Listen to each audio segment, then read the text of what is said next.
This is a brand new power station from Ecoflow called the River Mini, and at just over 6.5 pounds, this is the lightest unit that they've ever produced. But is a small station like this actually worth buying? What could you run with it, and what kind of features do you get in such a small unit? The main use for one of these River Minis is to be a grab-and-go type of power station. This isn't going to power your whole house, but if you're somebody that camps, this can easily fit into a gearbox, and you'll still have room to spare. You could slip it right into a backpack, take it hiking or anywhere else that you want to go.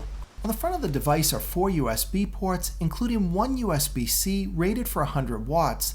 Now that's going to be important if you carry a notebook, because you can likely get rid of your AC adapter and just charge it directly off the River Mini. And if your device supports wireless charging, you can use the pad right on top and skip the cables altogether.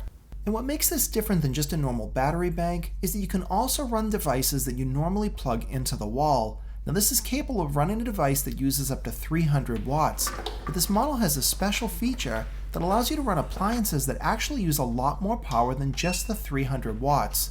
Now they call it X-Boost, but it works with devices like toasters, heaters, or even something like this coffee maker.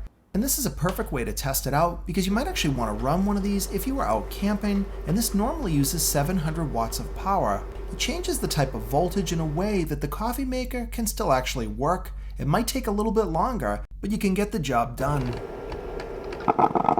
And LED light bulbs use a lot less power, so you could power one of these using a River Mini for about 13 hours.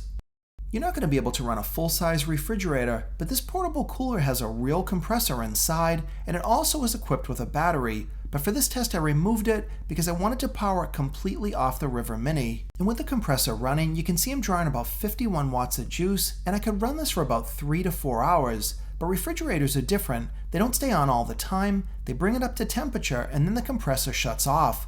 So in most situations you could run a cooler like this for about 12 hours.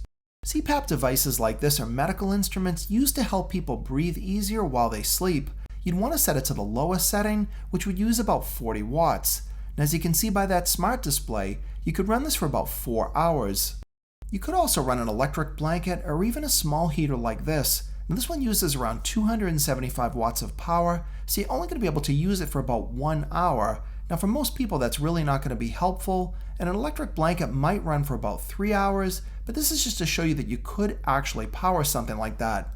And when the battery runs out, you've got to recharge it, and they've given you 3 different ways to do it. Now the quickest way is to just grab the power cord, plug it into an AC outlet, and charge it up. It's going to go from 0 to 100% in just an hour and a half. That's really fast, and the other benefit is you don't need one of these AC bricks. Every other competitor on the market uses these, and it's just something extra to carry or lose. You can also charge this right from the sun using any common type of solar panel up to 100 watts, and they give you the cable right in the box.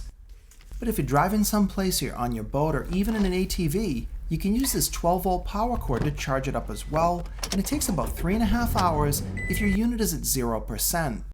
The other thing I like is the display. It's bright, easy to read, and it's the same display that they use on the Delta Pro, except that one costs 10 times as much. And it's not just for looks. This thing tells you the exact battery percentage, but when you plug it into a charging source, it's also going to tell you how long it's going to take to charge in minutes. And for such a small unit, they do pack in a lot of ports. This small panel here can be easily opened up. You can even remove it if you wanted, but it's nice to protect the ports when they're not in use.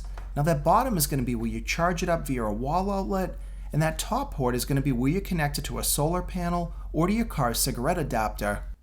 You get 2 standard AC outlets, and you can plug anything in that has that grounding pin or just a standard plug with the 2 blades. You've also got a 12-volt accessory plug on the front. This is the same thing that you have in your car that you could plug anything into like a charger or even a small fan. I also verified that all those AC outlets were putting out the right amount of voltage, the correct frequency, but more importantly that they're also putting out pure sine wave power, so that means this thing should be safe for any type of sensitive electronics. Another clever part of this design was the integrated handle in the back. It doesn't stick out the top or get in the way, but it's there anytime you want to pick the unit up. Another feature they include that you never see on these small units is full app control. It's the same app that they use in their entire line, so you can do things like setting the display timeout, turning ports off and on, and a ton of other settings, including firmware updates. And finally, for the price, they're selling this two different ways. The wireless version that you see here is $349, and they're selling a non-wireless version, which is exactly the same. It just doesn't include the wireless charging pad on top, and that one's $319. Both of these products are available now. They're not any type of Kickstarter, so you can order them whenever you want. Hopefully you enjoyed this video. If you did, please give me a thumbs up and subscribe to my channel if you're not already for more videos coming up.